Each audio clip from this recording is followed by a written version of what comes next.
Okay, you rise for the pledge of allegiance, please. Pledge allegiance to the flag of the United States of America and to the republic for which it stands, one nation, under God, indivisible, with liberty and justice for all. Welcome, everyone. It's been a while since we've gotten together. We have a number of guests here tonight. If you could just introduce yourselves here, that would be great. So everyone knows who they are. Hi, everyone. Garrett Kelly, Technology Park. Keith Howell, Director of Teaching and Learning. Paul Terrio, Plante Moran, Pointe. Matteson, Facilities Director. Bruce Fenton, main member. Okay. Melissa Fradenburg, same number. Ryan Case, main member. Joe Park, committee member. Terry Thompson, board trustee. And Ahmed Ismail BoE member. Okay, we have an agenda, very short one, but it's a lot to go over. First of all, we have a motion to approve the agenda as written. Second. Second. Anybody, all those in favor say aye. Aye. Any opposed? Okay. We'll move on to information and discussion. We have a sinking fund president. Heath, how are you? Here you go. Yeah, it's probably good. We have a sinking fund presentation. We have Paul from Plante Moran that has worked in conjunction with Ben Matteson. So, Paul, it's yours. Great. So Dr. Tuttle asked that I just say a few words before we get started today. Go ahead. So she just wanted to apologize for not being here. She had another commitment today. That said, I kind of step in just to talk about a couple things prior to, we have a lot of information up here about the operating millage, so she wants to make sure everyone gets a copy of that information that's been mailed out in homes as well. And then she wants to make it clear that this is a draft presentation that you're going to receive from Paul tonight, and that we'll be cleaning it up, taking input from this committee. I'll be taking notes tonight. And then that information will be provided back to Dr. Tuttle so that she can work with the team, to work with the committee to develop a more direct plan as we move forward on the 16th of July when it's presented to the Board of Education. So she just wanted me to share that with the group and mostly apologize for her not being here tonight. Okay. And Paul? Yeah, great. No, I appreciate the overview. So as I mentioned, I'm Paul Terrio with Plante Moran Pointe. I've presented to a lot of this group before. I've filling in for Mr. Stempian, who's out of town, and Mr. Kent. So appreciate the opportunity to be here this evening. I wanted just to give some perspective on the current sinking fund, which was passed in, I believe, November of 2019. That sinking fund was for 5 years for 1 mill. It generates approximately $3.5 million a year, and the last levy is this December. The next slide I want to talk about is just a little bit about market escalation. It's kind of comical to look back at this. Wasn't a lot of comedy there when we were going through it so much, but this is what some major construction materials have undergone over the last 4 years. This starts in January of 20 and runs through the last iteration of the Bureau of Labor and Statistics data that's developed. So you can see in there some pretty wild swings. So bad at some points that we redesigned entire building structures to go from steel to wood or from steel to precast concrete, and in some cases back again when the market shifted. So when you have building, you switch it to wood. What do you do don't you have code problems with that?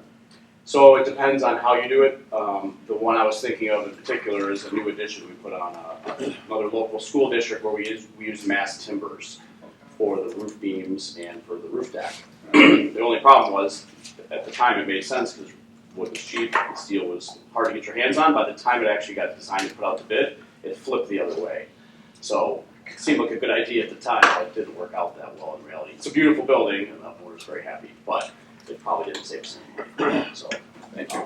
yeah, so just as some perspective of anytime you're trying to talk about a 10-year plan, the biggest thing we know is that there's going to be some variables that we cannot anticipate. We've got to make this plan flexible so that we can shift gears as needed, depending on what those variables are. This was obviously a big one, hopefully a once-in-a-generation type. So, how do we deal with those? Again, by being thoughtful and smart about putting this plan together, taking the time to do some investigation and make sure that we have all the facts that we can. Another one is by leveraging volume. You know, it's amazing what pricing looks like when you do 10 $1 million projects versus one $10 million project. Just by delivering it and packaging it differently, you can really save architectural fees, professional fees, and construction costs to a large degree. Obviously monitoring the market conditions and industry trends.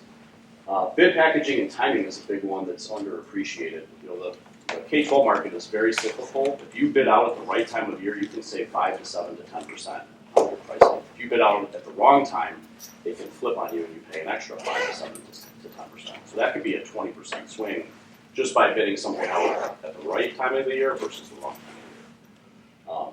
Also, something we've done a lot on the current sinking fund is design prime, where we don't necessarily just hire an architect and a CM for every project. We make a determination what's the best way to do it. So sometimes we may hire a civil engineer and then hire a paving contractor directly. So there is no architect, there is no construction manager. Things like that could save 5 to 10 to 15% as well. So Chris, I have a question for you. On the last bond that we did, how much of it did you do direct like that? Seemed like you did quite a bit. All except the south pool, south auditorium, Brownell, and one other one. Yeah, I thought we did an awful lot direct. Yeah, we did. yep, all the new paving projects this summer are being done that way. The baseball and softball field, new turf was done that way. So there's a lot of opportunity. Now, it's sometimes the projects are so big that you do need architects and CMs. It just depends. But the point is, there's no one way to do anything. It's worth evaluating all your options. Obviously, making sure we're checking in with the board at least a couple times a year as well, and then reevaluating the plan on a regular basis. So then, just want to talk a little bit about some of the past projects that have been done. This is fiscal year 2021. There were some roofing projects done across the district. The Parcells Auditorium, which there's a picture of up there. South tunnel repairs. I think a lot of you probably remember some of the water problems we had down in the tunnels. A lot of that work got done on the sinking fund. Defer and Monteith air conditioning unit replacements and some other minor projects as well. 21-22 should be the next slide. There was a lot of masonry restoration projects done. Obviously, we got a lot of beautiful old buildings out here that had some masonry work that needs to be shored up. So a lot of that was priority, as well as some additional roofing projects at Brownell, Mare, and across the district. The Grosse Pointe North track was removed and replaced, and some drainage over at South, and then some whiteboards, tack boards, and some other minor projects across the district. 2022-23, again, more roofing work district-wide. That was really a focus, obviously, of the sinking fund. Ball fields, which I mentioned at North and South, baseball and softball, with new turf and some other fencing and other upgrades. Fencing replacement, locker replacements at Kirby and Mason, and some signage and windows and exiting signage type projects. 23-24, some window replacement, which looks like made the news, which is good. Some AC unit replacements at Pierce, locker replacements at North, some masonry restoration work again, and then some fencing replacements on the district. And then this summer we've got playgrounds at Monteith, Berry, Barnes, and Defer. And then parking lots, sidewalk and stormwater at North, South, Defer, and Mason. So it's been pretty busy the last several years. Go ahead. On the playgrounds, is that in parallel with the funds that were raised by the PTO organizations, or no, this is separate? No, this is part of the ORC complaint to make our playgrounds ADA compliant. Mason has a PTO project going over at their playground right now. It's okay, this is separate. Yep. Got it. Didn't Kirby have one also? That was last year. Yeah. Was that sinking fund or was that parent? That was PTO. Thank you. Paul, on those baseball diamonds and football, what's the current lifespan of those turf projects now? Turf these days probably lasts between 12 and 15 years, I would say. It has a lot to do with how the UV eats them up, so how many sunny days you get over that period of time, how well they're maintained, which I'm sure Ben would be all over. But typically it's about 12 to 15 years. It is a lot less expensive to re-turf because you don't have to do all the earthwork and drainage and things like that. It's probably about, let's say, half to a third of the cost to put new turf down once you have turf. but it'll need to be replaced in 12 to 15 years. Thanks. Sinking fund balance, as of a week or so ago, a couple weeks ago, there was about $3.5 million left unencumbered, and then there is one more levy this December on the existing sinking fund, but then it expires after that. Is there a date by which that has to be spent? There is not. You can't start spending the new money, should the new money come. Right. Yeah, you'd probably spend all the old existing funds first, yeah. So the first levy of a potential new sinking fund would be December 2025, so. Correct. For the tax bill that's due in February of 26. And so, for the information you already provided, I understand this is an overview at this point, but I think we need to get to the level of detail that shows over those 4 years exactly what did we spend. And the projects are great, but what was the dollar amount we spent in those years just doing what was in the old sinking fund? And including this summer, we have 3.5 million. I know the asphalt alone was well over $2 million this summer, right? So we need to kind of, the thought process is we need to tell the public and ourselves exactly how that $10 million, that $11 million a year is going to be allocated in those buckets, and having those last 4 years, a clear understanding of how it was spent in the last 4 years is going to be critical to the next 10 years. Yeah, I think there's no problem in doing that. We keep track of all the expenditures. A lot of those came to the board, but probably not all of them. All the hard construction did for certain. And then obviously we can work with Randy and Ben to kind of look at things from your books and make sure everything reconciles out. That's not a problem. We can probably run some pie charts and graphs and things and show you exactly how it's. What's the law on when, is it 25,000 the cutoff that it has to come to the board versus not? For hard construction, they change it every October 1st. This year, I think it's 29,000 and change. Okay. And then obviously there's some professional services like architecture fees and geotechnical engineering and surveying and things like that. If those were of a large enough magnitude, those probably came to the board as well. So, Even though there's services? yeah, I think our current the governance procedures we're operating under is anything over $100,000 has to come to the board, regardless of whether it's a professional service or hard construction. So. Thank you. But no, we'd be happy to do that. That's not a problem. So future sinking fund, that would be on the ballot this November, a 10-year sinking fund proposal for 3 mills, which would generate roughly $11 million a year. It would be levied for the first time, as we said, in December of 25 to in February of 26, and then run for a 10-year period of time. One thing to note is we don't know exactly what taxable values will do, but historically they're probably a 3 to 4% clip of increasing. So as you go through over 10 years compounded, in the last year it'll probably be a little bit more than that.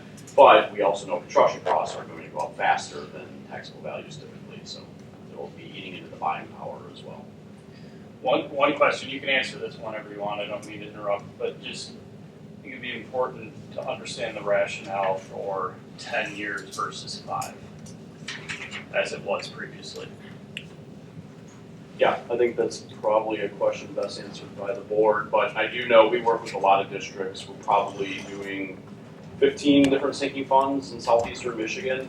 And I know a lot of times the rationale is if it's 5 years, that 5 years goes by pretty quick. You've got potentially bond cycles, you've got enhancement villages, you have other things on the ballot.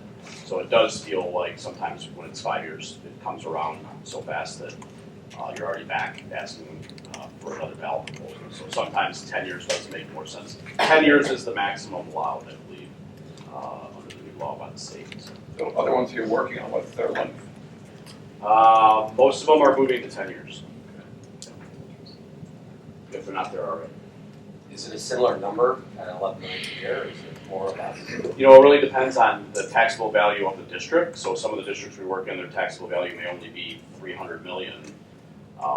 So they don't really generate that much money. The others are maybe $5 or $6 or $7 billion where they're generating a lot more. So And it, obviously, some of the bigger districts have more facilities, they have more needs, they have more square footage and things they have to maintain. So, What would be the most comparable district as far as like tax base and like Northville or? yeah, or maybe Birmingham or something like that. I actually went and looked to see how many districts had sinking funds, and now I have to remember in the Tri-County area, but it was a pretty healthy percentage. And the ones that don't, wish they did, because the way schools are funded, as you guys know, and with everything that happened yesterday, you can't always count on money from the state to be able to pay for capital improvements.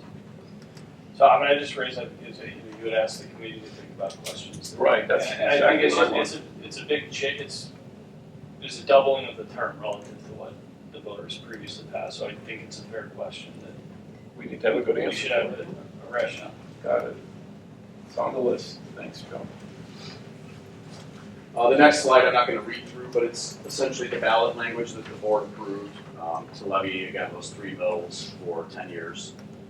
The language is pretty much following, what the law says you can use it on, which is essentially construction or repair of school buildings, improvement, development of sites, school security improvements, the acquisition, upgrading of technology, and then a new one that just got passed a few years ago that now seeking funds are allowed to purchase transportation vehicles, trucks, vans, parts, supplies, and the maintenance of those vehicles. That had not been allowable up until recently. So.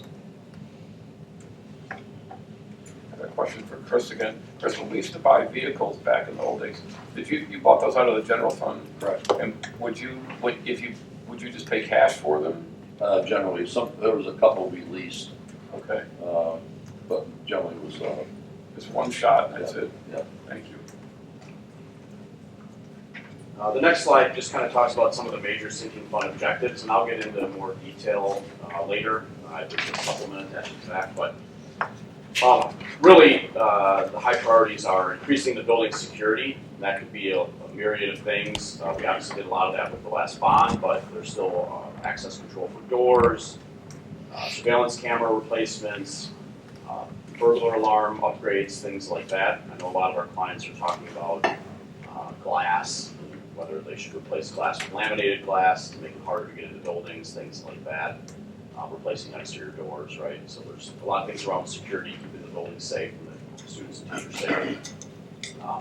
Also, instructional and student technology refreshes. So obviously with COVID, the district's pretty much one-to-one at this point. So we want to make sure we can refresh those devices as they fail or go out of being able to be used the way that the current curriculum needs them to be.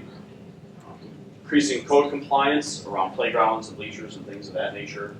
Replacing fire alarm systems. So the fire alarm systems in the buildings work.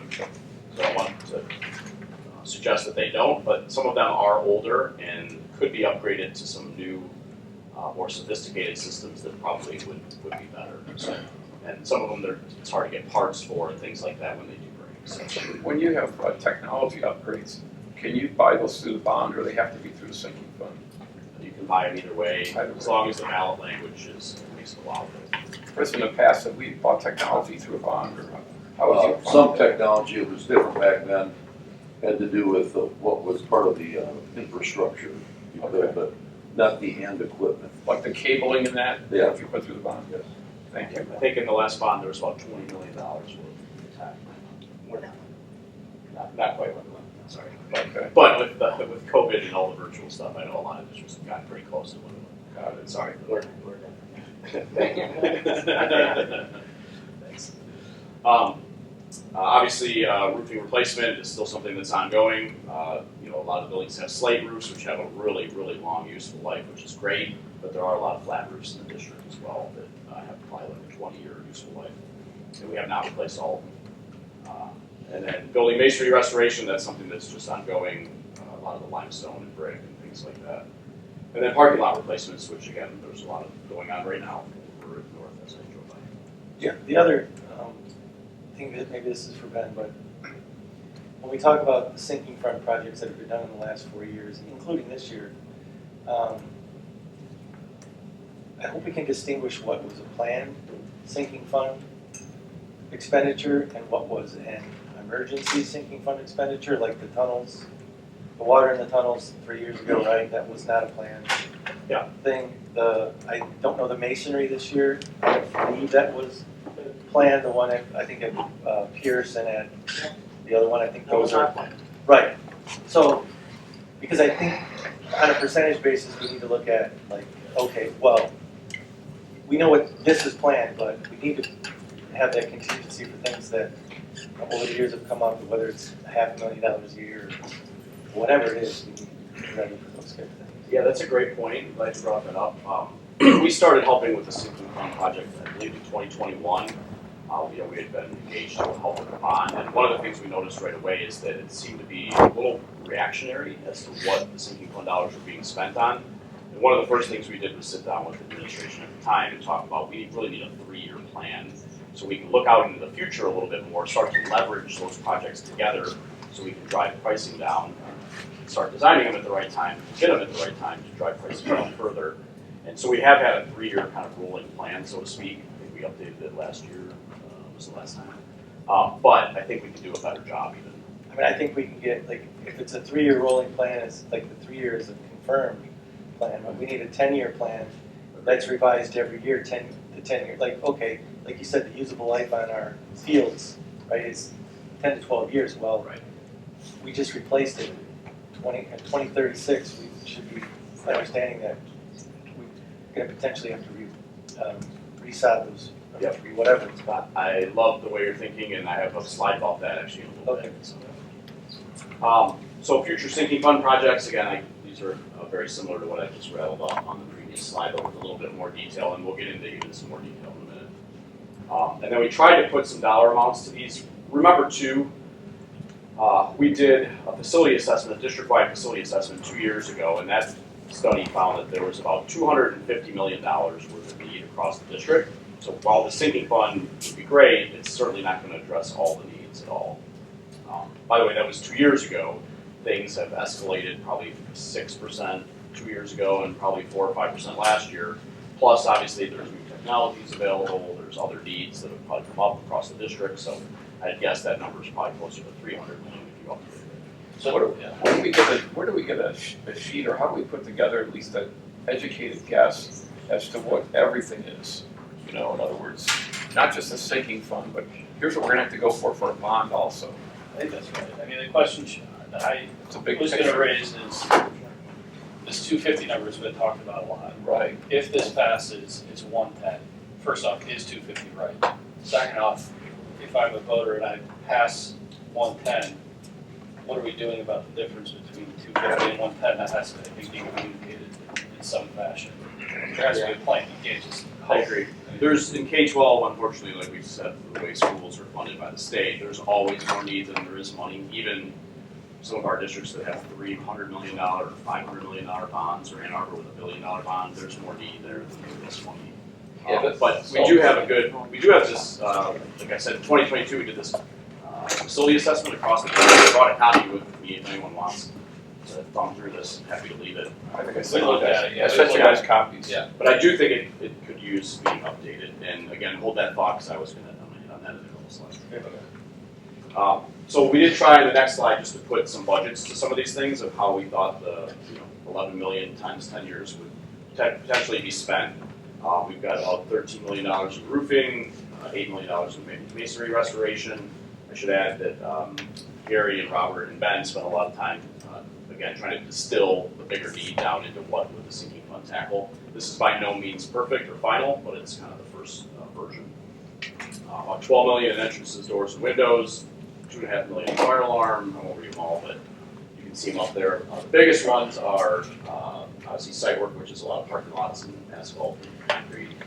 Technology, that is really to go back and refresh a lot of the computers and copiers and printers and things like that across the district, mobile learning devices. And then we earmarked some dollars, probably about $1 million a year, for unexpected or unforeseen emergencies. That could be things like a water main, knock on wood, sorry, a water main that breaks, or a boiler that goes kaput, or a rooftop unit that you just can't get parts for anymore. We don't know what those things are, but we do know they will happen. And it's usually we set aside $500,000 to $1 million a year for those. So, to Terry's point, I think having some data about the past 3 years for that would be helpful for people, because that's a huge number when you just look at it. Agreed. The second question I would have is, let's say we don't take this from 1 mil to 3 mils, just for the sake of argument. What then stays in here, and then what gets pulled out of the general fund? I mean, like, that, I'm trying to think about that, like, because this would have a huge impact on Doesn't pass at the all. operating fund. If it doesn't pass or it stays the same as it were, Right. what is the impact on the operating fund and the implications for the things we're trying to do there? Yeah, school funding is obviously, it's unique in Michigan too, right? There's certain things you can do with a bond, there's certain things you can do by law with a sinking fund. The general fund dollars, obviously, we want to keep as many in the classroom instruction as possible. What typically happens in the school district, if they don't have a sinking fund and they don't have a current bond going on, is all that maintenance gets deferred. So instead of replacing the roof that needs to be replaced, you patch it, you reflash it, you limp along until you have the money to replace it. So most school districts just say, kick the can down the road, we're not going to reallocate dollars out of the general fund. Unless they have an extremely strong general fund balance, typically that's exactly what happens. And if that bond cycle or sinking fund cycle goes long enough, we did a bond a couple of years ago with a district that hadn't done a bond in 20 years. And I can tell you that that deferred maintenance had piled up so much that we had $200 million and we could barely dent all the stuff that they needed to do. So you really don't want to be in that situation, and I think it's good that the board is thinking along those lines of how do we address the And I think the other thing that's really critical in your analysis, there's a number for critical need, right? And it's on like the first page, I don't remember what it is, Yeah. but it's very big. Right. And so if this doesn't pass or doesn't pass in the amount that we're requesting, that critical need exponentially grows. It does. And it gets us into a worse and worse situation. Yeah, if you just said 250 million times 5%, that's But even just $12 million a year. even the that critical costs. thing was, what, like $100 million. Yeah, we try to Right. split it up into categories to give you a little bit better frame of reference along those lines. And you're 2 years into your 3-year critical needs. Right, yeah. We probably haven't spent any of it yet. Exactly. Or there's Some of it. some of it, but not most of it. No, these are all great points. Paul, or maybe it's a better question for Peter.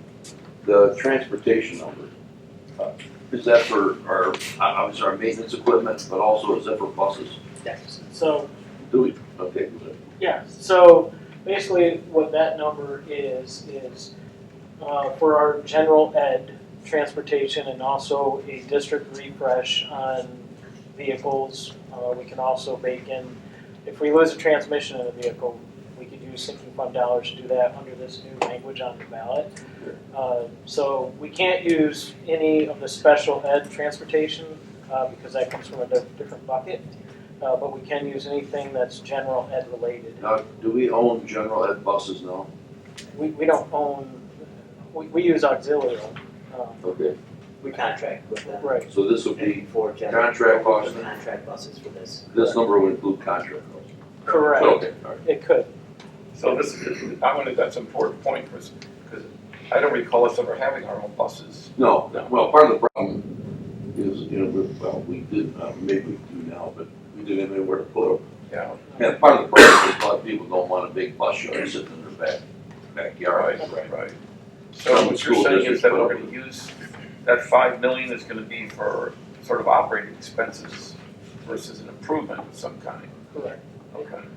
But it can be used for leases. It can. Yeah. Right. So is there a further breakdown of the 5 million and perhaps the 36 on the technology piece? Because that number to me sticks out as pretty high. I mean, I know it involves everything technology I wise. talked to Brandon Madlick, our CFO. Yeah. We can give you that, but $350K per year would be what we're spending on general ed transportation.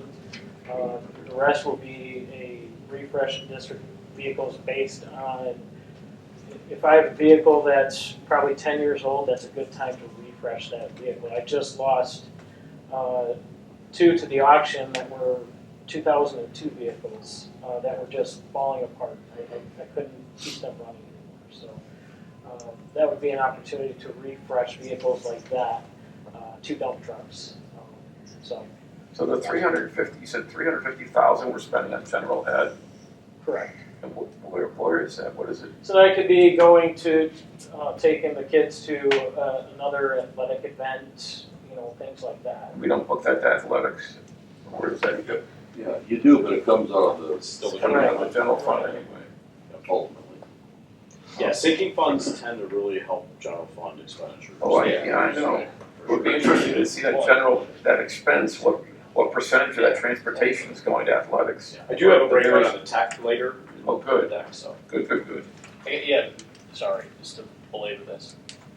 Like, it would be really interesting to know what dollar level stress is released from the general fund if this were to pass. Sure. Just to give people a sense of like, there's X amount more dollars for the classrooms, you know what I mean? Yeah, some of these would be very simple to do, some of them would be more convoluted. Teachers and classrooms. Like energy reductions I mean, for your utilities and things. the simple answer to that is $11 million a year, other than the fact that you have a 1 mil sinking fund today, so. Sure. Well, you Two-thirds- said you defer a bunch of it too, right? Well, yeah. We can Yeah, pay but something. you're right, that'd be the Yeah. simple answer. Yeah, and I do agree that that's a simple answer, but if this does pass and it goes into effect, we're gonna need to know the impact on the general fund. The next slide is just some things we wanted to point out that are not included.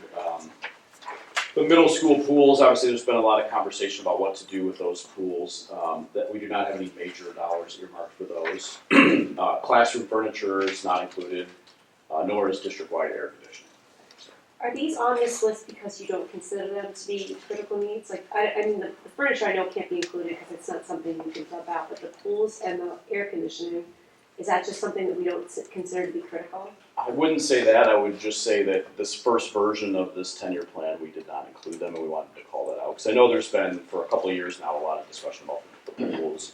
And what started out as maybe $1.2 million or $1.2 million projects that ourselves at least turned into a much larger project. Yes. So not knowing exactly what the board wants to do with that decision, we didn't think it was right to put those in here yet, or now. So would you say it's on this list, it's not on this list because in the unknown of what we're going to do with the pools? Correct. And to be honest, I would say projects of those natures may make more sense in a future bond than they would in a sinking fund. Okay. You have an estimate of what we do need in classroom furniture? I do not have it handy, but we probably do have one somewhere. I forget if it was in the two. It was I think it is in the 2022. 250s. Yeah, I could probably find it. Don't kill yourself, as long as I know it's in there. It is in there. That's one that can vary pretty wildly depending on if you spend $15,000 a classroom and furniture or you spend $30,000. So I think we tried to pick a midpoint. So when you say district-wide air conditioning, you're saying there's the only thing that's in your numbers are just HVAC repairs. Yeah. There's no new systems coming in with that. Right. That's actually probably another good point worth noting about this facility assessment we did was really looking at your existing facilities in the existing configuration. It does not include large additions or major reconfigurations or enhancements that the district may be considering. This is really keeping the district operating in the building. Keeping what's working. Exactly. As far as air conditioning goes, is that something you think would be better for a bond as well? Yeah, you've got a lot of unique buildings that are air conditioned partially in different ways, right? Because Yes. you've got historical architecture where you don't want to start cutting holes in walls and ruining facades. So they're very complicated projects. It's not like we would just put the same system in everywhere. So it probably would take a lot of engineering to figure out, which some of it we did in the last bond, but I think it's probably the kind of thing that would probably make sense for the next bond as well. Just because the engineering is so complicated to figure out the right way to do it. If we're just replacing one-for-one units, that's easy. But if we're talking about, at South, coming up with a different way for that system to operate, that's a whole other ball ass. Because it would be a major overhaul? We had numbers at one time for air conditioning south many moons ago. I don't know, do you remember how they were gonna do that, Chris? I can't remember, but at that time it was like, to air condition the main building was Like 900,000. 900,000. Yeah. I don't, it's, We just did a 110-year-old building in Grand Rapids that's it's not as nice as South, but it's similar, like similar type of system originally. And they went through 10 different options of how to do that. They found one that ended up working, but it was extremely expensive. It's probably $60 a foot or something crazy like that. Thank you. So the next slide, just again, I've hit on some of this stuff, but successful factors, to make sure that this works well. There are a lot of things that change. I threw up that slide with the graph. It's a picture is kind of worth 1,000 words on the market, but it is very likely that 10 years from now there are technologies that have not been invented yet that we're going to want to spend sinking fund dollars on. It moves that fast. There's building code changes, right? Every 3 years the state changes their building codes. There's legislative changes. There's some laws sitting on the governor's desk right now to sign that's going to make design build, if she signs it, legal for K-12 in the state of Michigan. Is that a good thing or a bad thing? Depends on who you ask. But changes like that impact all of these things we've talked about. Market escalation, labor and material availability. For a while there, we couldn't get mechanical units or electrical transformers for a year. And obviously district enrollment changes, building utilization changes, and then just unanticipated things, or maybe programs that come and go, or new ones that are added. We need to be able to adjust for all of that. So, like our drinking fountains, I think we're going to do some of. Good example. Does the state, when they change building codes, generally offer? Sometimes. Typically not. Unfunded mandates, I think they call them. Yeah. Right? Not only that, but the federal government, with some of the energy code things, a couple of years ago, they changed the R value in roofs from R19 to R30, which means you now need 3 or 4 inches of insulation, which now means the whole roof dynamic changes with pitching the drains and things like that. That took roofing prices from $8 a foot, let's say, to $16 overnight. Then the pandemic took them to $40 a foot, where at one time we couldn't even get people to bid a job without a reopener in their bid. That's how bad the market was. They couldn't get insulation. They couldn't hold prices. Now roofs are all the way down to $18 a foot. So it went from 8 to 16 to 40 down to 18. And that was in a 3-year span. So how do you put a 10-year plan together? You build it with flexibility to be able to. And you know what we did in a lot of districts? We stopped putting roofs on. We just said, we were going to do roofs. We're going to wait 2 more years till the market settles down. We're going to go do parking lots for 2 years. In some districts, we were doing parking lots and then asphalt shut up. Now we're going to go replace mechanical units. So we have to be able to realize this needs to be a flexible plan as much as we want to have it in stone, just because we don't know what the future holds always. Supplemental information, so again, I think I reiterated probably some of that already. Go to the next one, I think I hit that already. Go to the next slide. Just some industry best practices. We talked about this already. The 10-year plan is great. I do agree that we need some kind of guardrails and some kind of a direction to set. From that, I think that 3-year rolling plan is really a great tool that we've had a lot of success with our other clients with. And from that, you really get down to an annual plan. So what we typically would do is in the spring, we come to the board and say, here's our 3-year plan. Here's what we said we were going to do this year. Do we all agree that's still what we want to do? Because we need to start hiring engineers and architects to start designing. And then once we get the designs done, we would bid the work out and come back to the board to make sure that you want to award all the bids. You approve of all the contracts and things like that. And then we would go out and procure the materials and do the work. And then the next year, we would come back and do the same thing again. So let you know how the projects went, let you know what the year 2 of the 3-year plan would say, and then make sure before we start designing that we're on the right track. And then kind of refresh and look out another year. So that seems to be the districts that really have things together. Excuse me, that seems to be the best method to keep these on board. So, obviously, we've got approval of contracts and things we'll be back to the board with as well. And then just biannual updates and check-ins. So to give a little bit more information on what some of those big buckets were, so site work. Just so you know, we did have Spalding to Decker go through and do a pavement evaluation across the district. They looked at all the asphalt parking lots, sidewalks, curbs, gutters. They did a cursory review of some of your storm systems. We have that report. I actually brought a copy if anybody wants to see it. They looked at existing drawings and documentation, things like that, at 13 different sites. And then they tried to put budgets together on what they thought those repair and maintenance costs would be, as well as the replacement costs, and then when. And that's in there, that's in the asphalt number. That was all taken into account in our larger report, but they did their own separate report. So is that part of what we're doing this year, next year? That's, It is. so was there anything that we didn't do this year just because we thought we don't wanna spend all our sinking fund dollars this year? Yeah, we definitely throttled it back a little bit. I'd have to dig in and talk to Robert and Gary and have them help me better with exactly the number of projects that we show. No, I don't think there were any in this summer's run, but what I can say is if, for instance, the sinking fund failed, I think we would go to more of a conservative approach with what we have. For instance, the 2025 parking lots that are supposed to be done in the 2026, I think those would be paused until we figure out what's going on with the sinking fund. Yeah, that's a good point, because we did talk about should we start the next design cycle, and we made the decision to put it on hold for now. So currently we're not designing next year's projects quite yet. So again, just some of the things that it includes, I kind of rattled those off down there, but approaches, site work, etc. The roofing work, again, there's a lot of different types of roofs in the district. There's flat roofs, there's some pitched roofs, there's some mansards, there's a lot of slate roofs, copper gutters and things like that. We hired Spalding & Decker again to do another study for the roofs. They found that most of the slate roofs still had a useful life beyond 10 years, so they are really not in that 10-year report. Now, obviously, they don't last forever, but a useful life of the slate roof is probably 50 to 60 years. If they're maintained, they can go indefinitely. Sometimes you can replace them as they break.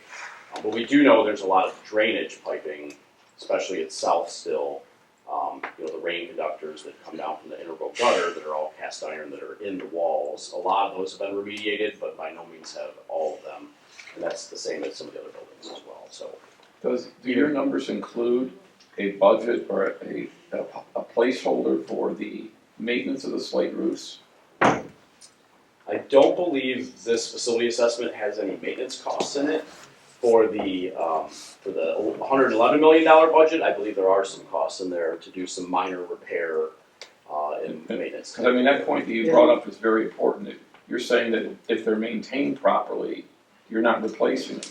So sinking funds are a little tricky too. So with a bond, you can replace the roof, Yeah, but you cannot repair or maintain it. With a sinking fund, you can repair it, you can't but you replace it. cannot maintain it. Right. So you can't. In other words, if you pick the parking lot, it's probably an easier analogy. You can't seal coat the parking lot, which is basically to paint it black and restripe it. That's maintenance. That's not allowable with a sinking fund. Right. But I can You tear up the first tear a coat. section out and repair that section, a pothole or whatever, and I can also just replace the whole lot. But I can't do maintenance work with a sinking fund or a bond. If that makes sense. That's like So CapEx only, essentially. Essentially. What the state doesn't want you doing essentially is paying for your maintenance department through a sinking fund or bond. If you look at it that way. This is what we're doing.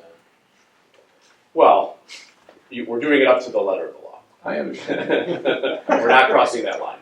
I know. So obviously we looked at all 13 buildings, school buildings again for the roofing. The next one, the architectural is probably the one that I wanted to make sure we define. The rest of them are kind of self-explanatory, doors and windows and fire alarm systems. But architectural is kind of a big catch-all. That could include things like, if you just looked around the room, the ceiling, the floor, the casework, the millwork, the whiteboards, the lockers, painting, things of that nature. Could include clocks even some of the sinks and things, could fall into that architectural category. So that's hopefully gives a little bit better perspective on what we meant by that. On the mechanical electrical side, that's another ball of wax, all the mechanical, electrical, plumbing, fire protection systems as well. And then the next slide, transportation technology. We talked about that quite a bit already, and I'll get into some of the detail on the tech here in a minute. And then unforeseen emergency we talked about as well. So please take this with a grain of salt, but this is, I know it was requested to see a little bit more detail. So we tried to show building by building, system by system, kind of how we put this plan together. The colors were coded to years, which I didn't put in this presentation only because we're still trying to feather in the tech year by year and the unforeseen. Obviously, it's about $1 million, and then the transportation, how that feathers in. Obviously, we can only spend $11 million a year because that's all that the levy will generate. But that's what the colors meant. It was kind of a year by year summation. So I can provide that separately to Ben. And just to be super clear, this is a 10-year aggregate number. Correct. So at Barnes, we're saying over those 10 years, we'd spend about $2.5 million between the different categories. So roofing is, well, it looks like site work is the biggest number there. That's probably to do some work at the parking lot, and then some roofing work, entrances, fire alarms, etc. And those add up to the total amount of the sinking fund that you're asking The for. 100 and Yeah, if you look at the next slide, if you hit the next slide, it didn't fit on one slide. I didn't want to make it an eye chart. So yeah, that adds up to the 110 roughly $1 million. So if you look at technology for Brownell alone, is $3 million. That's over 10 years. Correct. Okay, thank you. The one Why thing is that I Parcel double? one thing I'd want to point out is sometimes people look at these and they go, wait a minute, why is this school only $2 million and this school is $10 million? That's a complicated answer, but really we're trying to bring all the buildings up to a similar level, and they don't always start in the same place. Some of the buildings are 100 years old, some of them are 60 years old. So they may have different needs, and they may have gotten newer systems in the bond. You know, there's some buildings we left the old steam boilers. There's some we replaced them with new hydronic boilers. It wasn't because we were trying to do anything less than figure out what the best engineering solution was for that building for the money that we had. So. And so the technology, you're not planning on spending any in central office, or is that where Parcells money? Parcells because we have a big data center there. Is that why that That's a number's great so high? question for Gary. Yeah, and that's why you see the Parcells technical figures that's likely lumped in with our data center where all of our servers, core networking, firewalls. Got it. Thank you, Gary. Yeah, it may be useful to break that, Yeah, we could. That's a good idea. like the district, doesn't matter where it's at, Central office or it's something a like district Why? rather than a building necessarily. Sure. So the evaluations that you talked about on the prior slides, were those the ones that were done for that 2022? Or are they ongoing, are they new evaluations by Spalding to Decker? So Spalding did their reports, I think, a year or so before. Actually, I think the roofing one was in 2019 or 2020, and the paving one was maybe 2022, just before we did our report. This report has really been a lot of time by Ben and administration, along with Gary and Robert, trying to figure out how to use the money that would be generated the best. And one of the reasons I didn't want to get into too much detail is that it's still a lot of moving parts, a lot of ongoing conversations. As we talked about, it's very hard to look 10 years in the future on a lot of these buildings. And I just wanted to caution, if we show numbers, even these numbers, it doesn't mean they're not going to change. They are going to change. So as soon as you bid out the first project and it comes in under or over budget, something gives and it changes, right? As taxable values or property values go up and down, hopefully up, not down, that generates more money, and then you have to accommodate that. So somewhere we need to footnote it on the final breakdown that we get. It needs to be properly footnoted. And Exactly. But we have to have something to give people beyond this. Yeah, for sure. And that's why that 10-year plan with a 3-year plan with a rolling 3-year plan with a 1-year plan really makes the most sense. Actually, that's a good point, so I was slow to this, I apologize. You're assuming for 10 years, taxable values stay the same. For the 111 million or 110 million, yes, which is a bad assumption. No, but it's an important one to call out. It is. Yeah, definitely. It is. But we do have historical data on the district. Obviously, we can look back 20 years and tell you what the 20-year I average hope is. it's a or what very the 5. conservative assumption, That's why we went with 0. Because that's the most but conservative. it's reasonable to note that. Right. By the way, we don't know if construction inflation will outpace that. Yeah, of course. Because it very But well we've may. talked about that with the Correct. volatility. Yeah, exactly. Just a suggestion request if it's possible. When this is when you do this in its final format, can you have, like you did in your original one, time frame from We can. left to right, building, and then the scope of work, building column A, scope of work column B, so we could filter it and say, okay, I just wanna look at masonry restoration, right? Yeah. It's gonna tell me the building, it's gonna tell me over the next 10 years how I'm gonna spend that. Or a group of years, what is 1 to 3 and 4 to 10, right? Yeah, I think if we looked at it in kind of similarly with, critical need, deferred maintenance, and then maybe 7 to 10, yeah, I think that would make sense to do. I mean, this is, like you said, you don't know what the colors are here, but Yeah. in that format, it's very apparent, like your original one, like this is that. The thing that I couldn't do there was I couldn't look at the total masonry restoration Right. across the district, right? That I think would be beneficial. Yeah, I totally understand wanting more information. And I think, again, staying on top of this and keeping it updated every year, right, as more information becomes available, as you know more about the market, you know more about taxable values, you know more about construction costs, it really does help stay on top of it. So the $1.5 million over 10 years for Trombley, which is, 150 per year, what standard does that bring Trombley up to? Like, if everything fell into place and we figured out some way to fill that building with students, would we have to spend more than $1 million? Most of that is the windows at Trombley. I have to treat that building and protect that building. That was my goal of putting that $1.5 million in there, just to protect it from any further damage that it's already getting. So that $1.5 million is windows there, just to, the bare minimum, just to protect it from the outside elements. Okay. Yeah, I don't think Trombley was included in our study, it was not, so there's probably a considerable, the rule of thumb is, well, as prices have gone up, it's changed, but over a 20-year period of time, you probably need to do about $200 a square foot to just maintain the building, right? So if you just said 10 years, it'd be about $100 million, $10 a foot. Say that again, Paul. So prices have gone up so fast that it's, the rule has changed, but I would say, let's just say over a 10-year period of time, you probably need to spend about $100 a foot just to replace things that, Just for maintenance items. just their Cyclical useful items. life ending, yep. Of $100 a foot, okay, thank you. The So square footage of ground is what, 60,000? 43,000. 43? Yeah, so you're talking 4.3 million. I would have guessed 4 to 5 million would kind of been a number I would have shot from the headline. And Ben, the elevator that you've got indicated there, what's wrong with the elevator?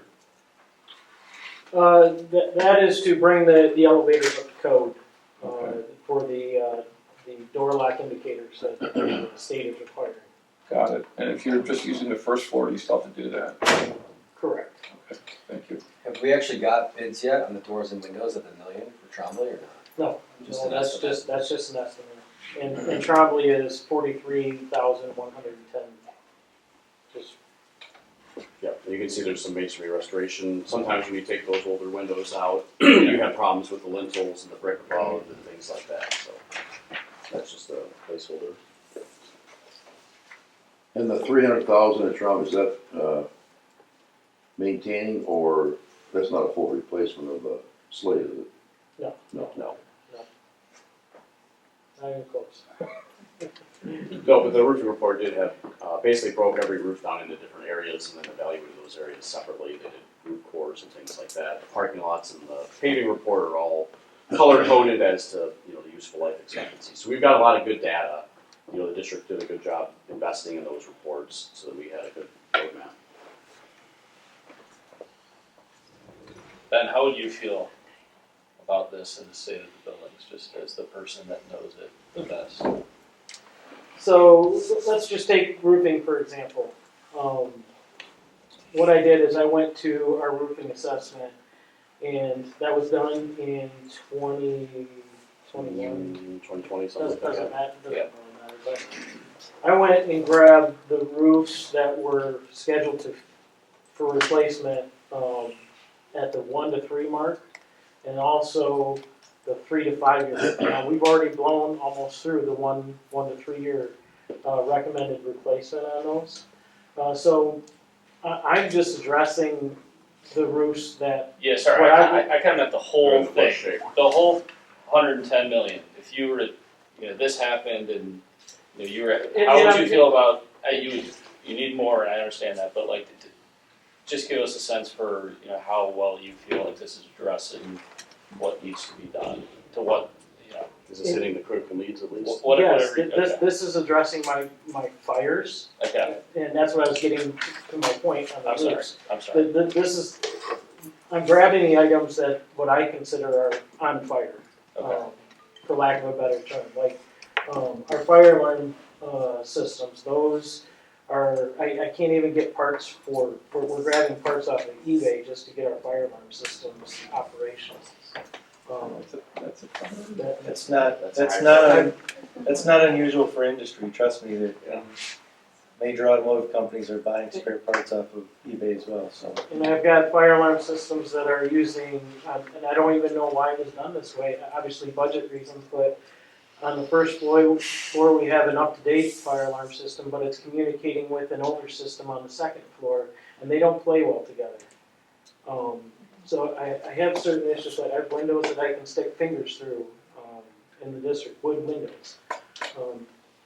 There's just a lot of deferred maintenance that's happened over the years, and I'm not attacking any previous administration or anybody before me, but this is the cards that I'm dealt right now, and this is what I have to deal with. So there's certain things like that, like I said, I'm just trying to address the fires. The tuck pointing, I've put an emphasis on that this year because it's been, again, I'm trying to be careful here. It's been ignored, and we're dealing with damage. An example of tuck pointing that we're paying for more now is the auditorium work that we're doing right now. That's all generated damage because of tuck pointing. I've got the gym at South right now is buckling because of tuck pointing. So we're going to pay for it one way or another, and if I don't address it, it's going to cause Pay more twice. damage. Yeah. Right. I think it's well said, thank you. So I think, the intention of the seeking fund is a little bit of that emergency type. So that's the purpose of this fund, and we need to make sure we have the right funds so you can do that work. Correct. And then that's what this does, and I think then there's bonds that really get into other things that I think are more long-term, for lack of a better word. And I understand all of these categories. I think for me, the IT, the technology one, I'm not super clear on. And it's a big number. So we don't have to talk about it today, but I do think there needs to be much more explanation around that IT piece specifically and how that impacts, across the district. It may be 2 or 3, a single line item may need to be 2 or 3. Refresh, like equipment refresh. It may be, the yeah. major, like the IT, the system that sits at Parcells, like, I understand, I think last year at this meeting, we talked about the server, not the server, but the, I forget what it's called, but the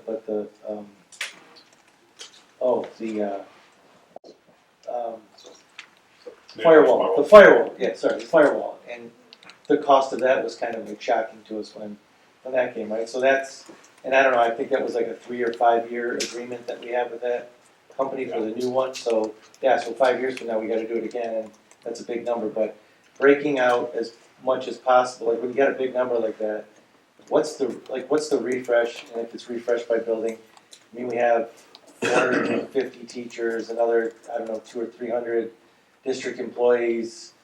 I understand that every 4 or 5 years we have to refresh those computers, right? And we have we buy those computers on with a service plan, like a 4 or 5 year service plan, right? Yep, typically 5 years. So if we're doing 20%, every year we're doing 20% of the district, refurbishing 20% and buying 20% new, what's that number? I think people want to understand, like, what are we actually buying for that number? Because I think you're right, it's a big number in total, but when you talk about if it's whatever that would be, 250 or 150 computers a year at $2,000 a piece, well, that's $300,000. That's a number. How do I get from that to Right. 6 million or 8 million a year? Yeah, and then, I don't know, and then, year 1, year 2 are probably most important.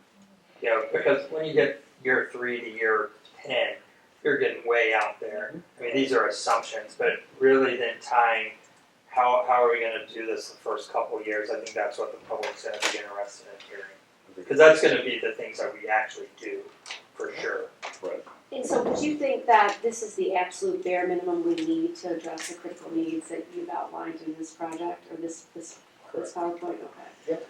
And then my second question is, I remember that Chris Stanley came to this meeting about 6 months ago, and he talked about some of the technology needs that were being addressed or that he was proposing.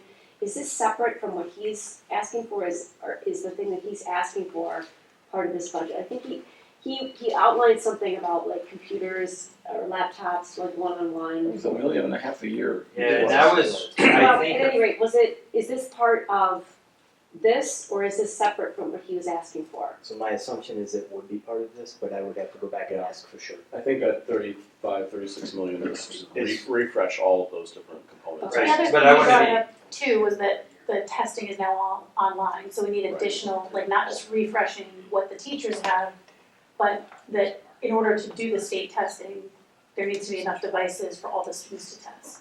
That is accurate. And that is included in this number. Correct. Yep. So that might be the reason why it's high.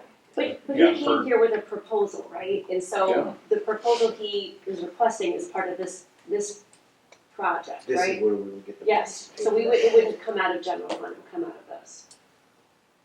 I'll have to check. That's a with- good to be question. sure There we are don't some do this. remaining funds in the bond too that you may be Okay. looking to spend. So. I think he had 2 plans, didn't he? Right, because there was another plan to equip students Yeah. with district-provided laptops, so I don't know if that's a part of this number, but that's what kind of what I was talking about, we did clear up that number, so we're all pretty comfortable with it. But other than that, the other things on here, to me, I mean, this is fairly basic to run a district. That one is something we need more detail on.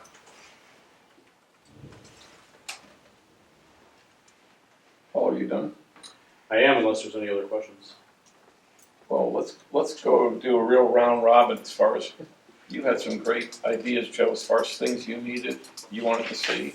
I've said everything you said, Okay. thank you. Ryan, how about you? Me, just the technology piece, the breakdown of the 36, and then I'm still a little bit unclear on the Trombley, so maybe walking that, getting bids and seeing if it is more than $1 million, less than $1 million. If there's more to this than just these 4 things, I'd be curious to know that. sure. Anyone else? Going once, twice? Well, an important thing is this is a 10-year plan.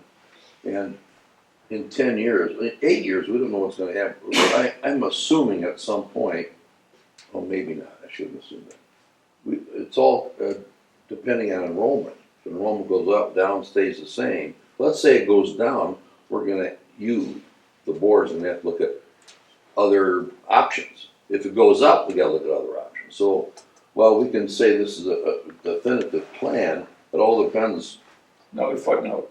what's gonna happen. Right, I think that was I had that one on there somewhere. my point, to really make sure we're clear on year 1, year 2, because that's the money that's really gonna be for sure spent on the things that, we're talking about. Just on the swimming pools alone at middle school, I don't know if the board has made a definitive answer of, are we gonna get rid of them, fill them in with dirt, or do something with them? I mean, there's a lot of ifs there. That's a great point. If I could say it maybe a better way is. I'm sure you can. Well, no, not what you said. What I said earlier about the 10, 3, and 1. I guess I look at the 10-year plan as kind of setting the boundaries or the guardrails of what are we going to do with the sinking fund dollars. Excuse me. And the 3-year plan is really which direction are we going to go within those boundaries. And then the 1 year is, okay, what are we going to do this year? What is the most critical items to take care of this year? If you think about it that way, you're kind of refining it as you go. And that's especially true for Toronto. Let's say in 5 years, well, we got some more kids, we can open that. There's gonna be a lot more money than 1.5 million. have it. Okay, anybody else have any other comments or questions on the sinking fund presentation? You're welcome to stay, Paul, for everything else. That's okay. I'd love to, but, thank you, Paul. You're welcome. Thank you. Great questions. Thank you for your time.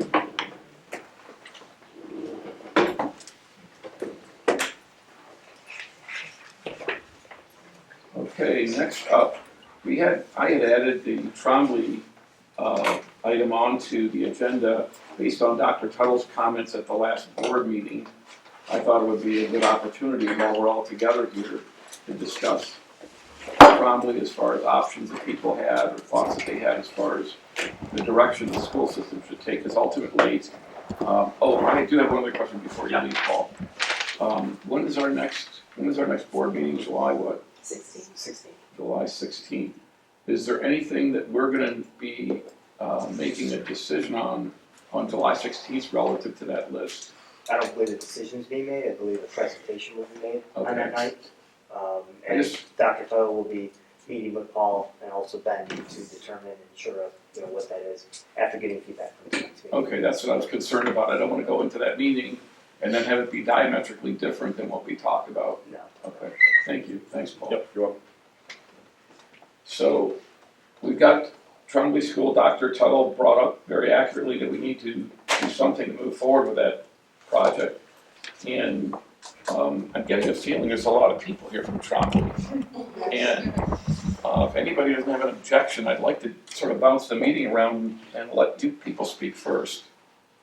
And maybe that'll fuel something that we discuss here. Does anybody have any objections to that? Okay. So if you guys could in a very organized fashion, one at a time, not take an hour, but keep it to 1 minute. Could I suggest something? Go ahead. We're here to react to what you're saying. Okay, well then that's fine, we can wait till later then. It'd be nice to hear what the plans are so that we can react accordingly. Okay.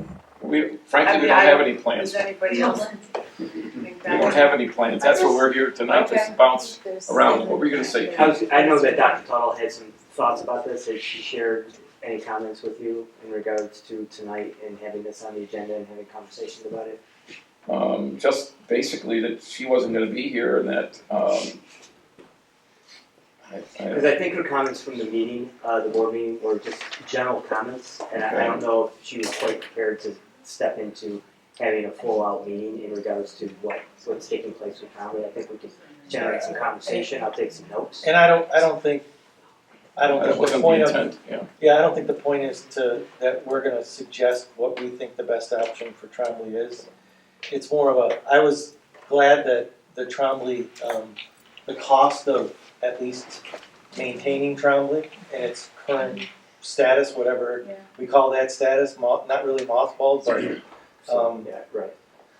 secure and operational, I guess. So the lights go on, the heat comes on, all of that kind of stuff. But I think really it's okay. That's what it takes to keep the lights on and the heat on in the building over at least the next 12 months.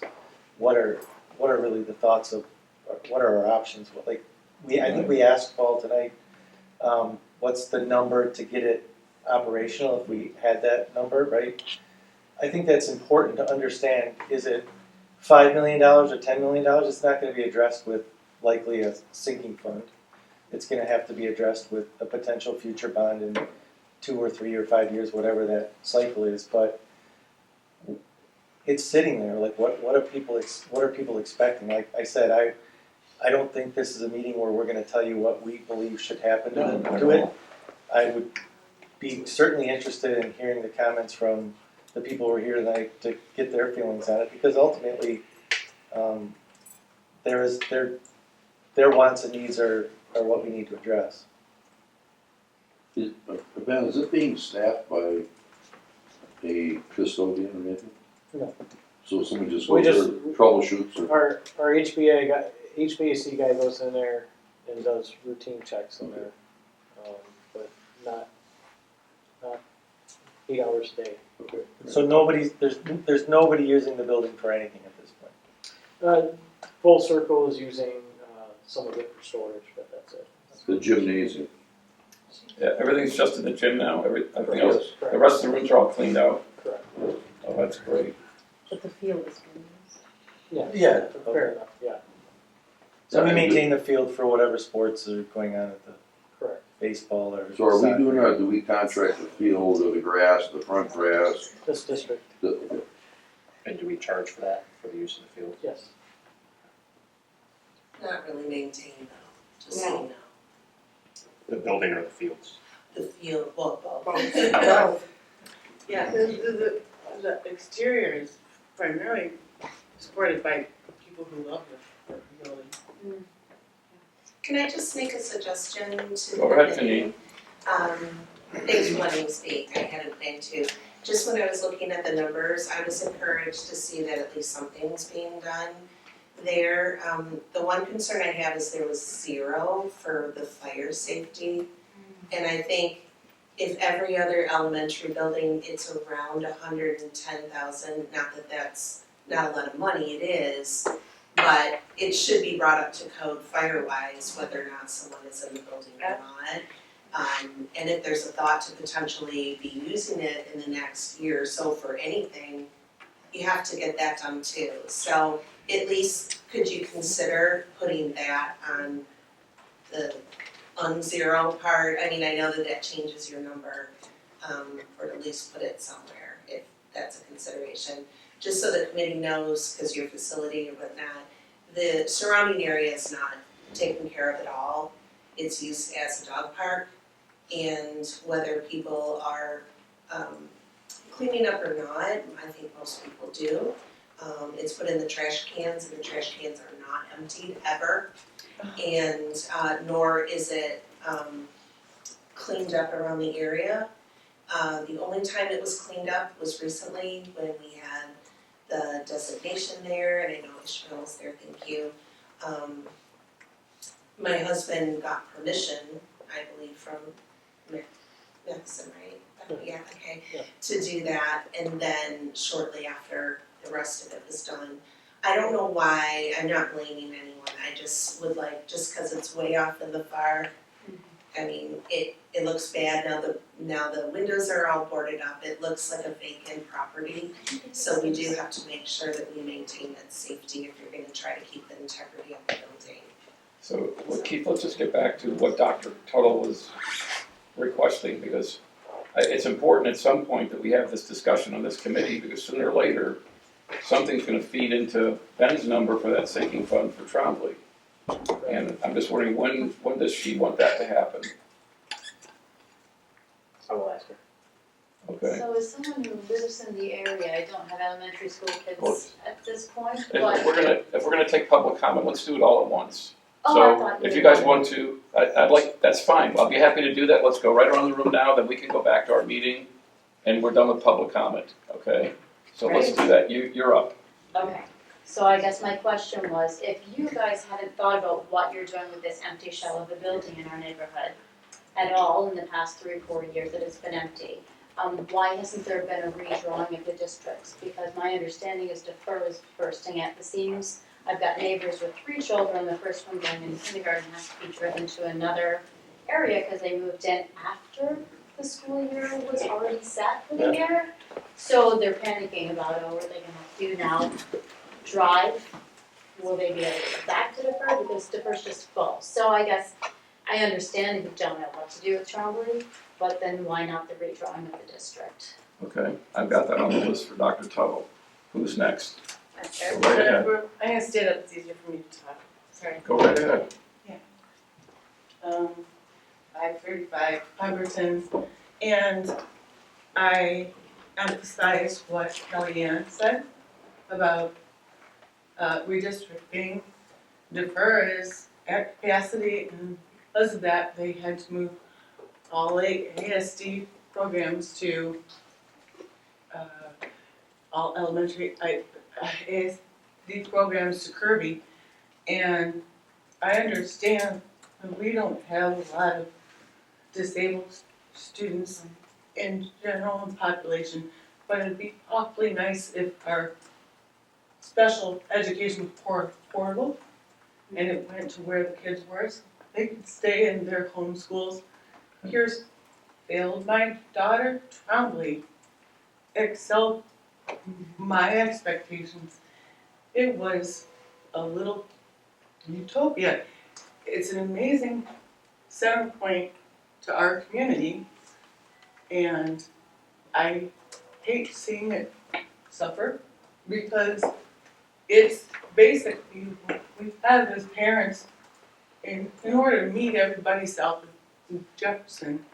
If we can do it. It was so beautiful when my kids started kindergarten, and I got to know everybody around me. So my question to Plante Moran, who has since left,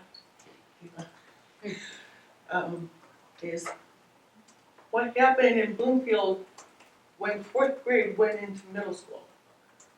That's just apocryphal. I mean, if you'd asked me, and I'm an idealist, I would have had 6th grade back in elementary. There were so many kids who had problems. My son attempted suicide in 5th grade because of the stress of this change. He didn't have any exercise, and his had struggled since. That's a personal issue, but I want to demonstrate that it has made a major impact on our community, and we are actually a community south of Jefferson. That is our home. Trombley is our home, and when you close it, you close our home just for our kids, but for kids who are coming in pipeline. I went to Plante Moran to do a proper assessment of population. I'm sorry, I'm slow. A proper assessment of population. Somebody do that. We have offered to do it as a community, but we know that we'll dismiss it because we are not scientists, we're not paid by the district. I am a scientist, I'm a social scientist, I could do that. I'm not going to do that, that is your job. We have strollers everywhere. I don't understand why you would close a school in a community that is attractive to young couples from around the world. We are a very multicultural community. Our socioeconomic diversity is amazing. It's one of the reasons I wanted to move there, because Grosse Pointe, before then, was gross. I would never have moved here until I saw the street across from Trombley and the duplexes.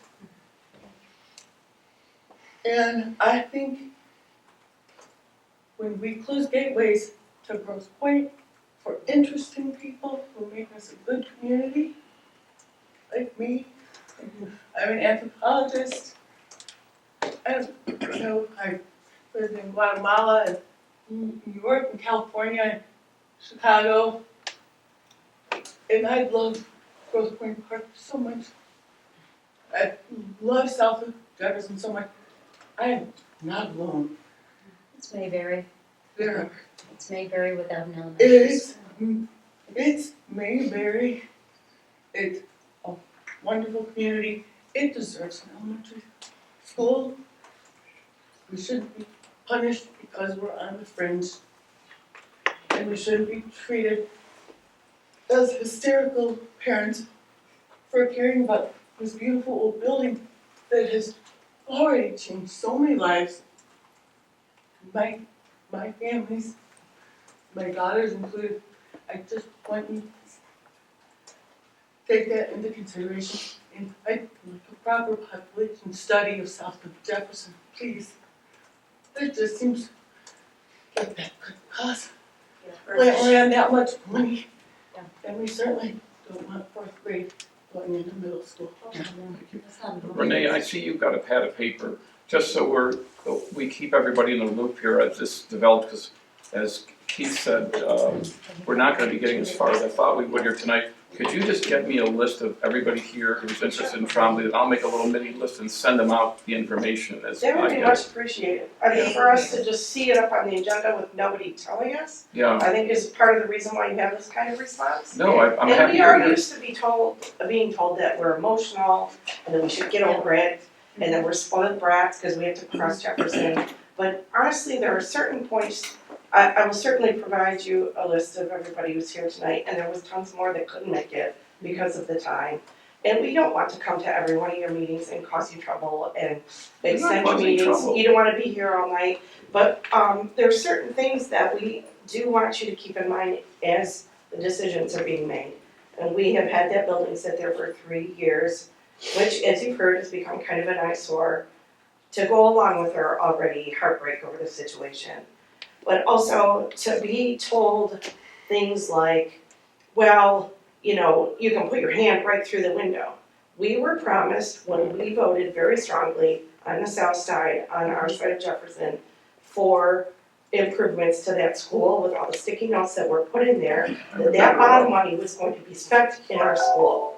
And instead it was not, and now we're being blamed that it's not in good enough condition to be brought back up to standards. That is not our fault. We were promised that money, we were duped, basically. We had just raised the money, as you know, Mr. Fenton, for that greenhouse ourselves, and then to turn around and close that school on us was really short-sighted. It, you know, it's the type of thing that does make people emotional. I totally get it. I would not, want us to be dismissed because we are emotional about it. Instead, I would hope that, this committee and the board would take it into consideration. We see it differently because we are part of that group over there that sees ourselves as an entry point to the points that brings people into the district. And we have personally lost a lot of friends to private schools and moving out because of the closure. And it's just being told to move on is not acceptable. To watch it sit there for 3 years is not acceptable. And then to be turned around and told, sorry, it's been sitting there too long, there's nothing we can do, it's too expensive now. The money we were initially promised to be spent on those repairs we voted for, Right. that's really not on us. I totally get that. We, you know, we passed your bond for you Yes. with those promises, and here we Well, sit. if you can get me a list of people and their emails, then anything that we do that has to do with Trombley, I'll send it out to everybody. That would be greatly appreciated. Not a problem. Because it I'd be does happy to not do it. feel good to those still in the district to be continually smacked in the face when it's a secret. And every time we do come up, we're told, oh, well, you know, you're just here to cause trouble. Just keep us in I the don't loop. believe that. Tell us what's going on. We're sitting there watching this beautiful building that we all love deteriorate. It's very difficult for us. And we don't want to watch it to continue to decline, and the money isn't there to keep it up. Got it. Let's go could we go one person at a time, please, Mr. Lowe? Yeah, I don't have the state as these women do, and I'm so eloquently stated, but I would just say from a process perspective, in my kind of keeping a half an eyeball on this, there was discussion about early elementary, and then there was discussion about full circle, and then there was a town hall at the theater by the city of Grosse Pointe Park that I think raised a lot of expectations and then just left hanging. Respectfully, we need a process, a well-defined process that takes in all elements of the community and that is transparent as heck. And that's what I think has been missing. You know, there are not going to be any easy choices here, right? I mean, I get that. But the one thing I'll say, just from my own history, so I was in a different community before I moved back here, and in the 80s, they depopulated, right? They had all these schools, and what they did is they decommissioned them into things that could not be then re-engineered. And then you know what happened, the population boomed. Yep. And it's a community it's Arlington, Virginia. It's a heck of a lot bigger than the Grosse Pointes, but there's a lot of similarities. It's like a larger version of the Pointes. And there was no place to build. Right. So part of it is recognizing there are going to be hard choices to be made, and hopefully I think if the community feels like it's respected, they will be there with you on those choices. If they're given a real role, if there's a process, if it's transparent. But just, I saw this happen in Arlington, there was no place to build, no place. And they had to build vertically. And land values were more expensive than they are here, but none of this is cheap anymore, right? So part of it is really getting people at the table, thinking big. Start blue skying it, fine, and then eliminating it. Go floor by floor. How can you keep, to me ideally, how do you keep this building roughly educational, just in case, right? Just in case there's this population boom. And it's anecdotal, but I was at the Grosse Pointe Park Farmers Market. I was tripping over strollers the other day. I'm like, well, hello, and it'll take time, but don't think it can't happen here. No, I If totally the get it. land is given away and used for something else, even if it's a good use. Where would you build another school? Where? So anyhow, thank you. Okay, let's see, I'm sorry, I don't know your name. Patrice Aaron. Go ahead. I echo a lot of what has already been said, so I'm not going to reiterate it. Although I will note, not only did we work to pass the bond, but I actually think we had the highest turnout in percentage that approved it and then took it away when it came to the park. But one of the things I'd like the board to keep in mind when deciding the future use is really the equality within the district. One of the things that was mentioned by Plante Moran, for example, when it talked about the costs of various construction projects, is sort of bringing everybody up to the same level, and some is going to use more than others. But also to think about the equality in the district when it comes to the educational resources, because there is some inequality in the park as a result of the closure. A lot of the benefits that were that existed and exist in some of the elementary schools don't exist in the park, really by virtue of the fact that there is no room in defer. So part of the strategic plan of what to do in Trombley is, what are we going to do to equalize the district? Does that mean that we need to redraw the lines so that some of the ASD programs that exist in buildings can exist and defer so that everybody gets that benefit? Does that mean we have to reopen Trombley? Like, what does that look like in order to equalize the district? And also taking into account, like, what is the future hold, not only in terms of a population boom. I mean, we lost, as a result of the closure, close to 100 children from the district that either moved out of the district or went private. That's a lot of money just to the general fund who moved because that building was closed, and we are seen as an entry point. So one of the things that we had talked about during that reconfiguration process is there a way to do early childhood education? We know if we get them in early, we're likely to get them to stay. Anybody I know that has been through the Barnes program, for example, has nothing but lovely things to say about it, and they tend to remain in the district. And also to think of what does the landscape look like, not only from a population perspective, because there are a lot of young, we're seeing a cyclical change south of Jefferson. A lot of the older families are now moving out. We're getting a lot of new families in. But what's going on in Lansing? We know that the governor has talked a lot about mandatory pre-K.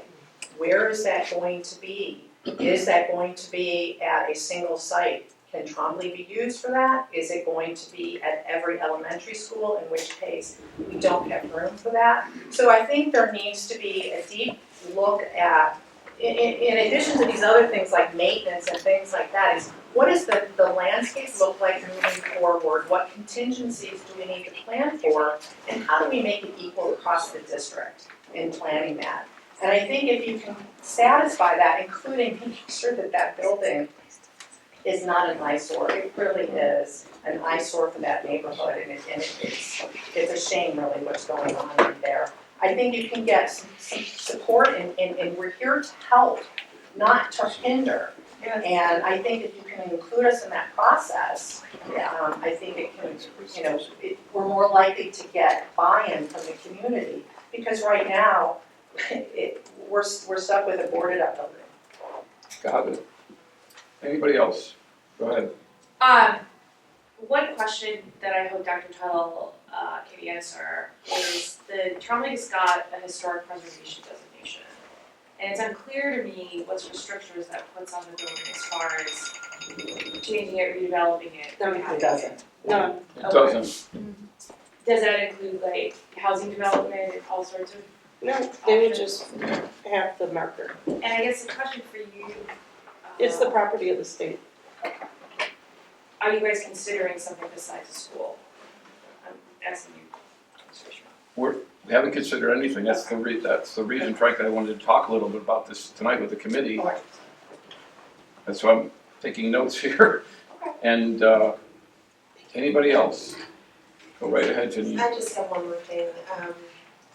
I would love, maybe if it's not even that marina, I know that when they initially did the bond, and I know some of the board members here weren't even on the board at the time, but I know they never did a 2 to 5 study. Right. It would be curious. I'm sorry, could you repeat that? A birth to 5 study, a true one, like I know when I saw our numbers, I'm just gonna speak about Trombley.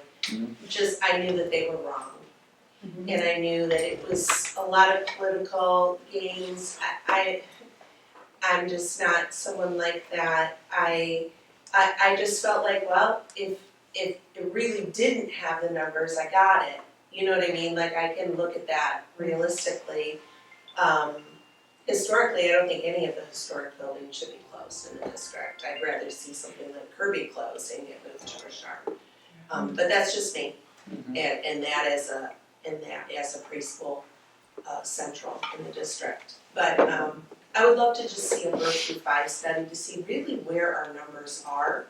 Is it beneficial to draw the line, or is it better for the board and other committees on this type of committee to really look at where people are? Not that you can do that all the time, but I think that it was just so weird how it happened that all of a sudden it was on the chopping block against mayor, and it was weird. So I agree. a I was study. watching it and I thought it was very weird. Yeah, it was almost like, what are we looking at? Like, where are we pulling from? And I did think probably some buildings had to be closed. I didn't know if it was a middle school, an elementary, whatever it was.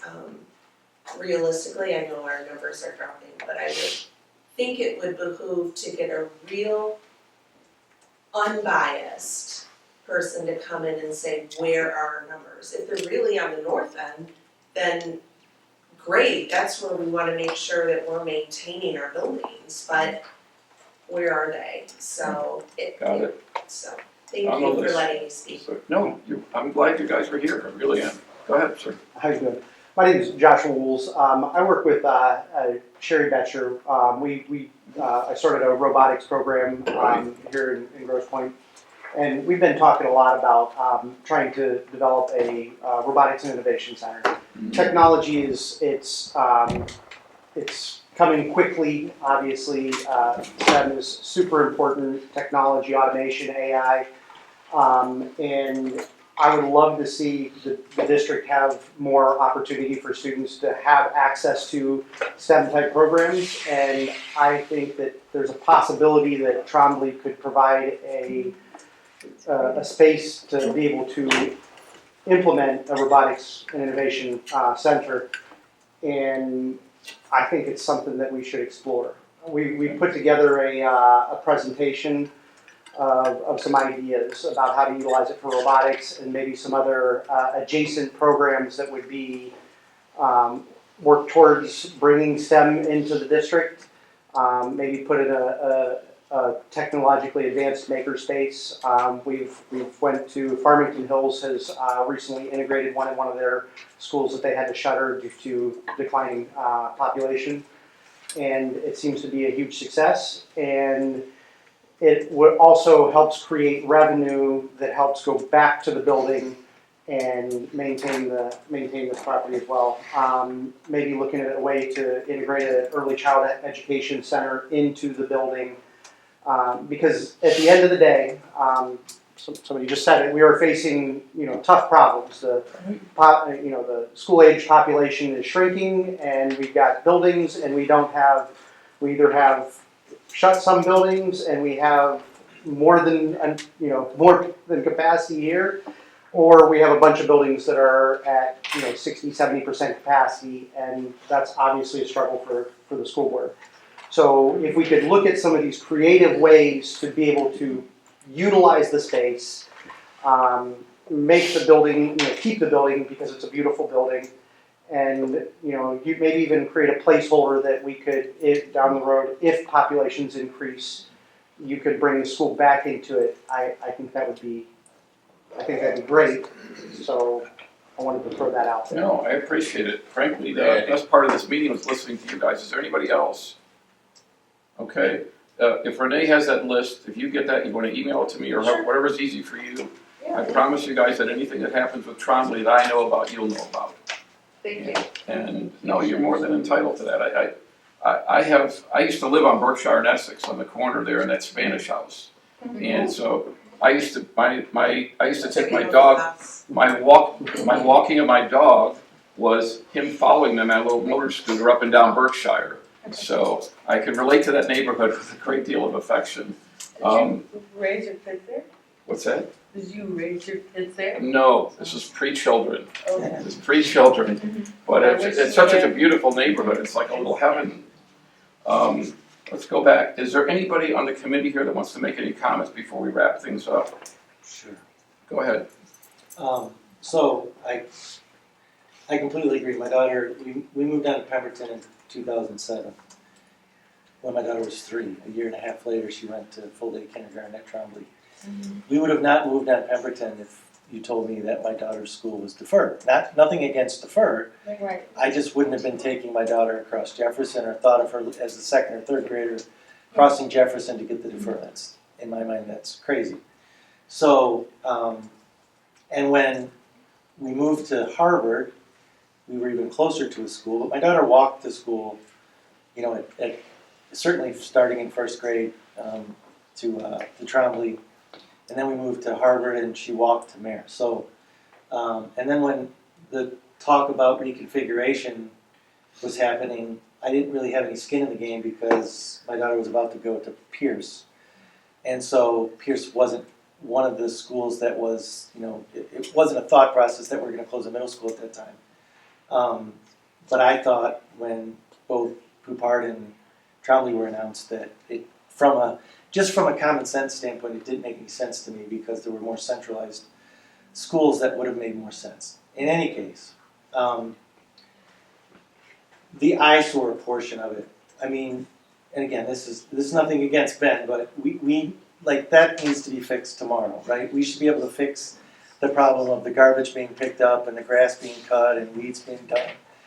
That's our building, we own it, we should be maintaining it and be maintaining the problem. Yeah, absolutely. And if you see it, email the board, and if you see that garbage isn't being picked up or the grass isn't being cut or there's a hole cut in the fence, and just to give you some feedback, the windows they will not remain boarded, they're being fixed, right? They are fixed. I was gonna say the boards just came on. Okay, so. Thank you. But I hadn't heard that, and I know Bennett mentioned in the last meeting that. And the caveat to that is you don't need to email the board if you have a. Yeah. I can they get enough requests all the time. You guys, that's my job. I can handle those things. I'm not going to be able to replace all the windows in the building. Right. And we got to be good watchmen over there because when kids are doing damage to our buildings, it takes a village. I can't be over there all the time managing and making sure people aren't damaging the building. But. Apparently, the police department has said that they no longer need to patrol it because they haven't gotten any direction from the district that they're interested in that now that there's no school there. Which I think the vandalism problem probably would not be as bad if they hear a little something from the district like, we're still interested in you patrolling it.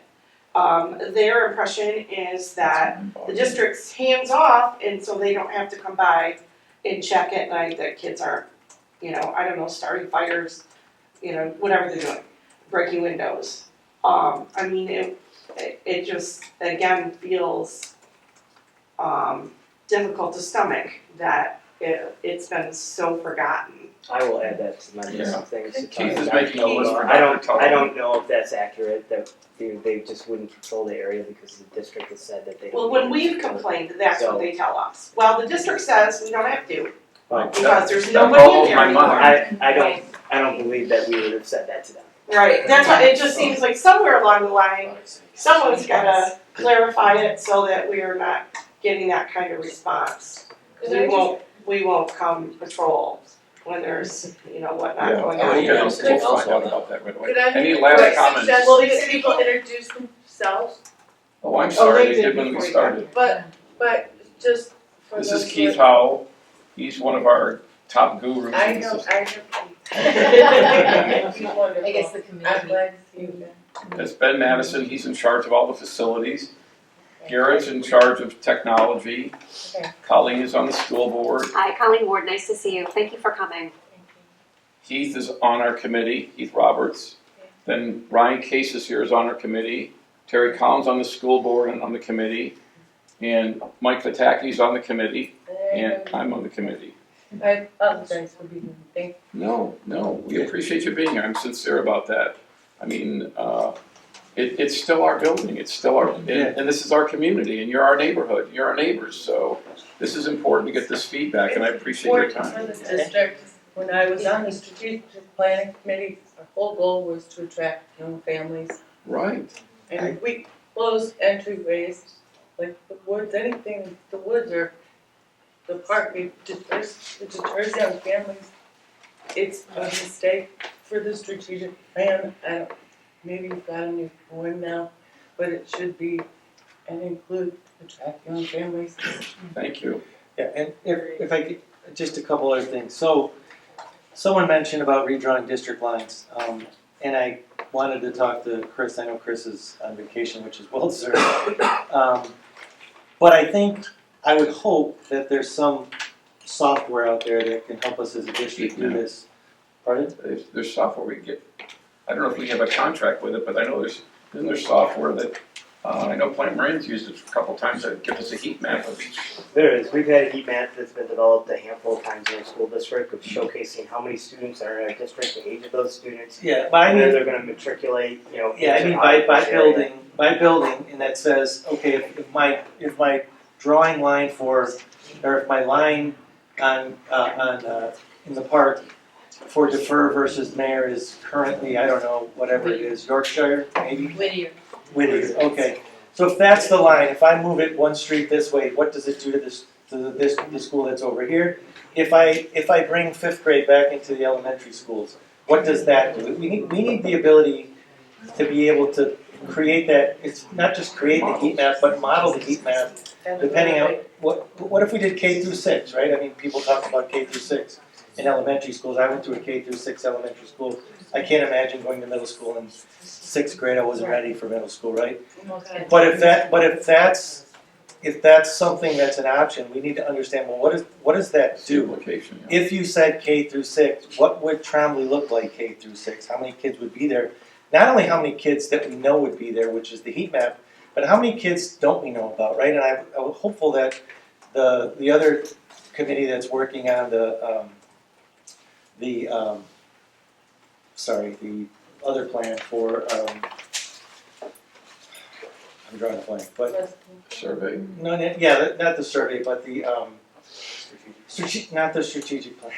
Enrollment? No. The other group the outside group we're paying to do the study. Branding committee. But part of the branding committee, as I understood it, was to also understand who do we have and who don't we have, right?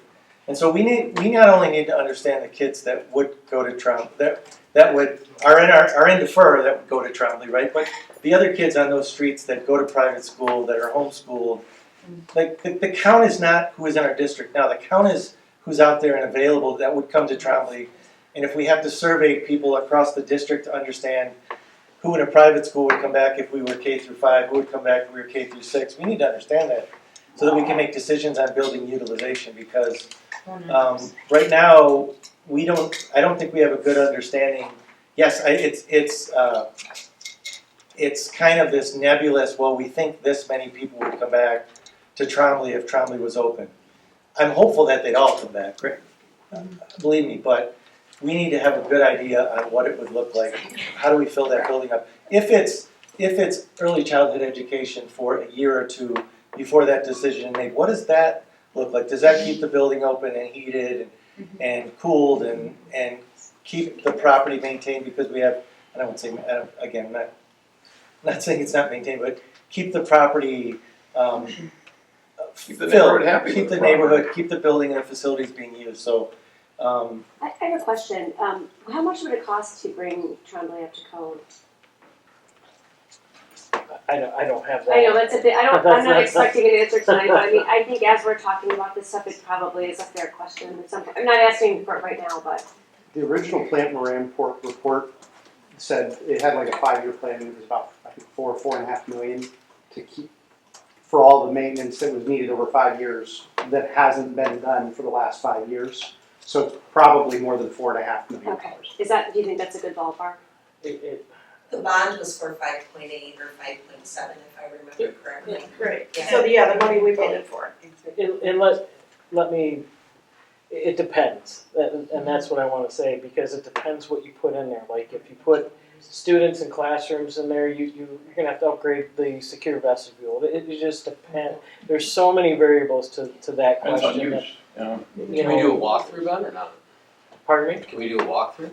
That's up to Dr. Tuttle.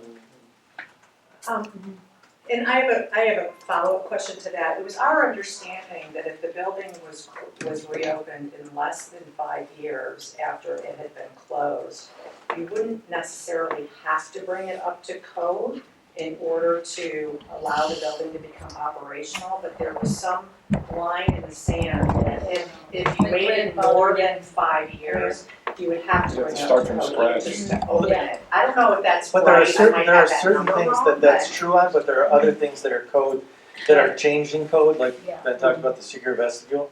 That may be something you have to do, but there are other things like, that may not have to be done unless you undertake a complete renovation. Correct. And then if you undertake, like if you upgrade bathrooms, then you have to do these things in the bathroom. Well, whatever those timelines, right, we should have those calendars so Oh, that yes, we know absolutely. that, you know, if we wait until this date to do X, it's gonna This cost us a triggers lot this. more money. That's why we're more antsy. And we did just get bathrooms, and we just got indoors before it closed, and we just, invested in a ton of things, and Well, I then turned remember around the and greenhouse closed it. because I donated to it. Yes. What's going on here? It just seems like a poor investment. Like, if you're gonna close us down in 2 years, why give us the money, half of the money for the greenhouse, we can raise the rest of it. Right. But yeah, we just got brand new bathrooms, it was like, it's like, what? That's the fair point. If you're not planning on selling the building, if you haven't been talking about that, there's a timeline where you're going to expire and have to hemorrhage a ton of money to do anything. Right. That's why we're here, we're hoping it won't go that far. Well, we'll find out those points. It's a beautiful, beautiful school, and you'll feel the spirit of our community in there. It was a little utopia, I kid you not. Thank you. Mr. Okay. Ishmael, I would say that the Plante Moran guy did say that they left Trombley out of the study. So maybe it could be back in the study. I don't know what the cost would that be. Well, but we certainly have to know if we're going to look at doing anything with Trombley. This scenario, this is what we're going to have to do. I This scenario. appreciated that they put something in there to maintain it, but I mean, if it was left out of the study, it would be nice to know. Okay. Well, thank you all for your public comment. I appreciate you being here.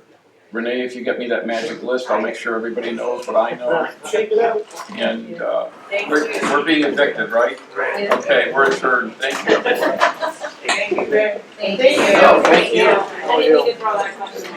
No, it's a multi-pronged question. It all depends on-